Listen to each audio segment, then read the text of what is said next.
दो पुरानी सियासी जमातों का बाहमी गठजोड़ अफवाज पाकिस्तान के ऑपरेशन को नाकाम करने के लिए गठजोड़। सर्द मौसम में गर्मा गर्म तकरीरें करने वाले कादरी साहब एक बार फिर पहुंच गए हैं लाहौर और आते ही हुक्मरानों पर रचकर बरसे। मेरे जिस्म में जब तक खून का कतरा है बदला लूंगा। इस धरती पर लटकाए जाएंगे, ये फांसियों पर चढ़ेंगे। हम न हटेंगे, न दबेंगे, न डरेंगे, न इसराफ होंगे।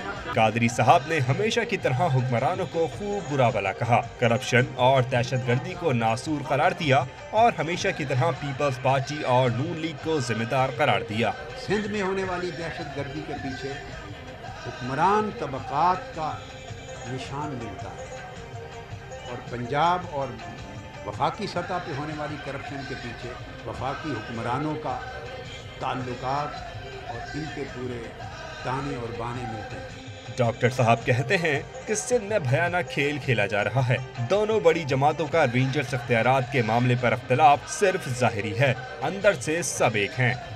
हकीकत में वफाकी हुकूमत और सिंध की हुकूमत एक ही पेज पर, उनकी मुकम्मल अंडरस्टैंडिंग है, मगर वो गेंद एक दूसरे के कोर्ट में ऐसे फेंक कर कभी वो करारदाद अप्रूव करते हैं, कभी उनके ऑपरेशन को रोकने के लिए तरह तरह की शराइत लगाते हैं कि सिर्फ उन लोगों के ऊपर ऑपरेशन पॉसिबल होगा जो डायरेक्ट दहशतगर्दी के एक्ट में मुलव्वस होंगे। डॉक्टर ताहिरुल कादरी ने सानिया मॉडल टाउन की तहकीकात में पेशरफ्त न होने का शिकवा किया और ऐलान किया कि शहीदों के खून का बदला लिए बगैर वो चैन से नहीं बैठेंगे।